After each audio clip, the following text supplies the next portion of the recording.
যে ইরান দশকের পর দশক ধরে নিজের অর্থনীতির তোয়াক্কা না করে হামাসকে অক্সিজেন দিয়ে বাঁচিয়ে রেখেছে, আজ সেই তেহরানের দুর্দিনে হামাস কেন হাত গুটিয়ে বসে আছে? কেন হামাস তেহরানের দুর্দিনে কেবল একটি দায়সারা বিবৃতিতে সীমাবদ্ধ? এটি কি কেবলই রণকৌশল, নাকি অকৃতজ্ঞতা, নাকি এটি কোনো রহস্যময় বিশ্বাসঘাতকতা, নাকি এর পেছনে লুকিয়ে আছে গভীর কোনো ধর্মীয় মেরুকরণ কিংবা অস্তিত্ব রক্ষার শেষ লড়াই? ইরানের চরমতম দুঃসময়ে হামাসের এই রহস্যময় নীরবতার নেপথ্যের আসল কারণ কি? ইরান আজ এক ধ্বংসস্তূপ। দখলদার ইসরায়েল আর আগ্রাসী আমেরিকার অন্যায় অন্যায্য বর্বর হামলায় ৪,০০০ বছরের সভ্যতা মৃত্যুর সাথে পাঞ্জা লড়ছে। তবুও ইরান জুড়ে শুধুই প্রতিরোধের আগুন। ধ্বংস হয়ে যাব, তবুও মাথা নোয়াব না, এটাই এখন ইরানের মূল মন্ত্র। এই প্রতিরোধ যুদ্ধে ইরান হারিয়েছে তার সর্বোচ্চ নেতাসহ ডজন খানেক নীতি নির্ধারক। প্রাণঘাতী হামলা হয়েছে ইরানের সব নির্বাচিত সর্বোচ্চ নেতার ওপর। তবুও দমে যায়নি ইরান, বরং বহুলাংশে বেড়েছে তাদের প্রতিরোধের আকাঙ্ক্ষা। একক প্রতিরোধে ইরান এখন অনেকটাই যুদ্ধের চালকের আসনে। তবে এই ইরান আমেরিকা যুদ্ধ এবং ইরানের একক প্রতিরোধের মধ্যে একটি প্রশ্নের উত্তর খুঁজেছেন বিশ্লেষকরা। সেই প্রশ্ন হচ্ছে, ইরানের চরম বিপদে কেন চুপ ফিলিস্তিনের প্রতিরোধ যোদ্ধা হামাস? ইতিহাস বড় নিষ্ঠুর, আর রাজনীতি তার চেয়েও বেশি সুবিধাবাদী। ইরানের আকাশ যখন ইসরায়েল আমেরিকার F-35 ফাইটারের গর্জনে প্রকম্পিত, তখন গাজার সুড়ঙ্গ থেকে প্রত্যাশিত সেই পাল্টা আঘাত কোথায়? যে ইরান দশকের পর দশক ধরে নিজের অর্থনীতির তোয়াক্কা না করে হামাসকে অক্সিজেন দিয়ে বাঁচিয়ে রেখেছে, আজ সেই তেহরানের দুর্দিনে হামাস কেন হাত গুটিয়ে বসে আছে? কেন হামাস তেহরানের দুর্দিনে কেবল একটি দায়সারা বিবৃতিতে সীমাবদ্ধ? এটি কি কেবলই রণকৌশল, নাকি অকৃতজ্ঞতা, নাকি এটি কোনো রহস্যময় বিশ্বাসঘাতকতা, নাকি এর পেছনে লুকিয়ে আছে গভীর কোনো ধর্মীয় মেরুকরণ কিংবা অস্তিত্ব রক্ষার শেষ লড়াই? ইরানের চরমতম দুঃসময়ে হামাসের এই রহস্যময় নীরবতার নেপথ্যের আসল কারণ কি? 2023 সালের 7 অক্টোবর মধ্যরাত হঠাৎ হামাস ইসরায়েলের অভ্যন্তরে চালায় আকস্মিক এবং বড় ধরনের আক্রমণ, যে অপারেশনের নাম রাখা হয় অপারেশন আল আকসা ফ্ল্যাট। এই হামলার প্রক্রিয়াতেই দখলদার ইসরায়েল আবারও গাজায় পূর্ণ মাত্রার সামরিক অভিযান শুরু করে।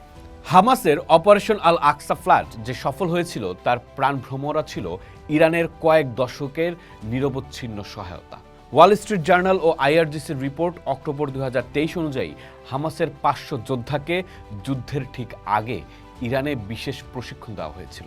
এমনকি 2024 এবং 2025 সালের বিভিন্ন গোয়েন্দা রিপোর্ট বলছে, হামাসের ভান্ডারে থাকা ফজর 5 এবং M302 মিসাইলগুলো সরাসরি কারিগর ছিল ইরান। হামাসের আজকের এই সামরিক সক্ষমতার ভিত্তিপ্রস্তর স্থাপিত হয়েছিল ইরানের হাত ধরে।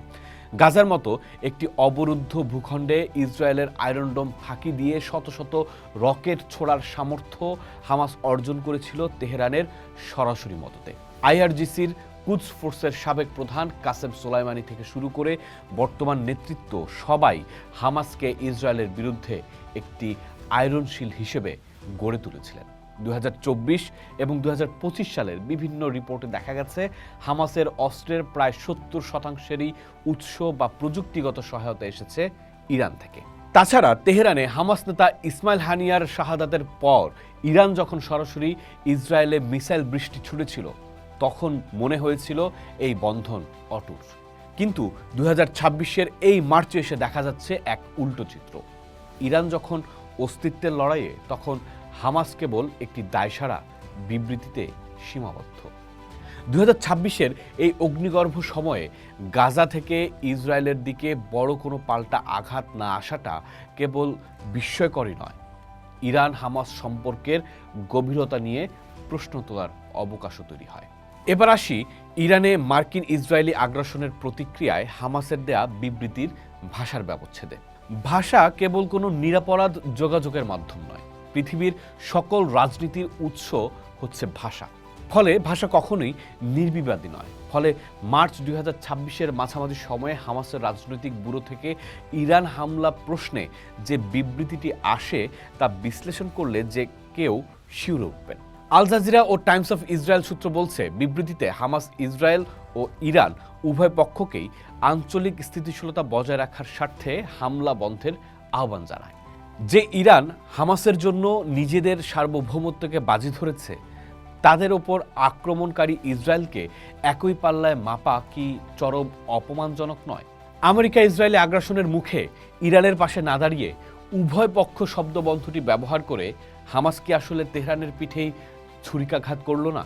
তাহলে কেন ইরান প্রশ্নে হামাসের এই নীরবতা? এর প্রথম এবং প্রধান কারণ হতে পারে গাজার বর্তমান মানবিক ও সামরিক বিপর্যয়। অক্টোবর 2023 থেকে শুরু হওয়া ইসরায়েলি তাণ্ডব 2026-এর এই মার্চ মাসেও পুরোপুরি থামেনি। গাজার অবকাঠামো আজ ধ্বংসস্তূপ। ফিলিস্তিনি স্বাস্থ্য মন্ত্রণালয়ের পরিসংখ্যান অনুযায়ী বিগত বছরগুলোতে গাজার সক্ষমতা এমন এক পর্যায়ে পৌঁছেছে যেখানে নতুন করে একটি পূর্ণমাত্রার যুদ্ধ শুরু করা মানেই হলো অবশিষ্ট জনসংখ্যাকে নিশ্চিত মৃত্যুর মুখে ঠেলে দেওয়া। হামাস হয়তো উপলব্ধি করেছে যে ইরানের জন্য লড়াই করতে গিয়ে তারা যদি গাজায় তাদের শেষ নিয়ন্ত্রণটুকু হারায়, তবে ফিলিস্তিনি আন্দোলনের ভবিষ্যৎ অন্ধকার হয়ে পড়বে। এই অস্তিত্ব রক্ষার লড়াই হয়তো তাদের হাত বেঁধে রেখেছে। 2025 সালের মাঝামাঝি সময়ে হওয়া ভঙ্গুর যুদ্ধবিরতিগুলো হামাসকে এক ধরনের কূটনৈতিক জালেবন্দি করেছে। কাতার এবং মিশরের মধ্যস্থতায় যে আলোচনাগুলো চলছে, সেখানে একটি শর্ত বারবার উঠে এসেছে, হামাস যেন আঞ্চলিক কোনো যুদ্ধে সরাসরি পক্ষ না নেয়। আমেরিকা এবং ইসরায়েল হয়তো কৌশলে হামাসকে এই বার্তাই দিয়েছে যে ইরানের পক্ষে কোনো পদক্ষেপ নিলে গাজাকে মানচিত্র থেকে মুছে ফেলে দেওয়া হবে।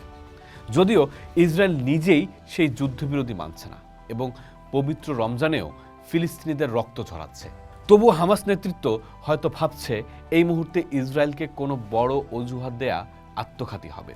কিন্তু এই নীরবতা কি আসলে কোনো সুযোগ আনছে? ইতিহাস বলছে দখলদার শক্তির কাছে নতি স্বীকার কখনোই শান্তি নিশ্চিত করেনি। কিন্তু যদি ইরানের এই দুর্দিনে হামাস ইরানের পাশে থাকতো, তাহলে কি হতে পারত দখলদারদের পরিণতি? যুক্তি বলে ইরান ইসরায়েল সরাসরি যুদ্ধের এই সন্ধিক্ষণে হামাস তাদের সর্বশক্তি দিয়ে ইসরায়েলে যদি হামলা চালাতো, তবে যুদ্ধের মোড় ঘুরে যেত নিমিষেই। ইরান থেকে তেল আবিবের দূরত্ব প্রায় 1700 থেকে 1800 কিলোমিটার। সেখান থেকে ছোড়া মিসাইল ইসরায়েলে পৌঁছাতে যে সময় নেয়, তাতে প্রতিরক্ষা ব্যবস্থা সক্রিয় হওয়ার সুযোগ পায়। কিন্তু গাজা থেকে তেল আবিবের দূরত্ব মাত্র 70 থেকে 80 kilometre. IHS market defence analysis বলছে, হামাস যদি ইরানের সমর্থনে তাদের পূর্ণ সামরিক শক্তি দিয়ে হামলা চালাতো, তবে ইসরায়েলের আয়রন ডোম মুহূর্তেই অকেজো হয়ে যেত। দুই ফ্রন্টে যুদ্ধ চালানোর ক্ষমতা ইসরায়েলের নেই। দুই দিক থেকে আক্রান্ত হলে ইসরায়েলকে তাদের প্রতিরক্ষা বাজেটের বিশাল অংশ এবং জনবল দুই ভাগে ভাগ করতে হতো, যা ইরানের জন্য বিজয় সহজ করে দিত।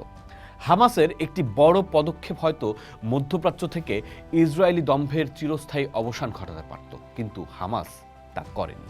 এখানে আরও একটি বিষয়ে আলোচনার দাবি রাখেন, তা হচ্ছে শিয়া সুন্নি দ্বন্দ্ব। এই নীরবতার নেপথ্যে কি তবে সেই পুরনো শিয়া সুন্নি দ্বন্দ্বই মুখ্য হয়ে উঠল?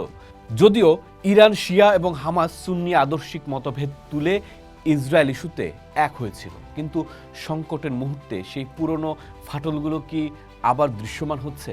আরব বিশ্বের সুন্নি দেশগুলোর চাপ এবং অভ্যন্তরীণ রাজনৈতিক মেরুকরণ হামাসকে হয়তো ইরানের ওপর পুরোপুরি নির্ভরশীল হতে বাধা দিচ্ছে। ফিলিস্তিনিদের একাংশ হয়তো মনে করছে ইরানের প্রক্সি হিসেবে ব্যবহৃত হয়ে তারা নিজেদের জাতীয়তাবাদী আন্দোলনকে ঝুঁকির মুখে ফেলবে। তবে এই যুক্তিটি দুর্বল হয়ে পড়ে যখন দেখা যায় ইরানের সহায়তা ছাড়া হামাস আজ একটি সাধারণ মিলিশিয়া বাহিনীতেও পরিণত হতে পারত না। হামাসের এই ঐচ্ছিক নীরবতা বা কৌশলী ধ্যান তাদের সমর্থকদের মনে সন্দেহের দানা বাঁধছে। যদি ইরানের মতো পরম মিত্রের বিপদে তারা কেবল নিন্দার বুলি আউড়ে ক্ষান্ত থাকে, তবে ভবিষ্যতে কোনো শক্তি কি ফিলিস্তিনের পাশে দাঁড়াবে? ইসরায়েল ফিলিস্তিন ভূমিকে তাদের প্রমিসড ল্যান্ড মনে করে যে আগ্রাসন চালাচ্ছে, তা কোনো চুক্তিতে থামার নয়। হামাস যদি মনে করে চুপ থাকলে গাজা রক্ষা পাবে, তবে তারা হয়তো এক ঐতিহাসিক ভুল করছে। কারণ অন্যায়ের মুখে নীরবতা মানেই হলো জালেমের হাতকে শক্তিশালী করা। পোস্ট দেখুন, ভাবুন, করুন, থাকুন পোস্টের সাথে।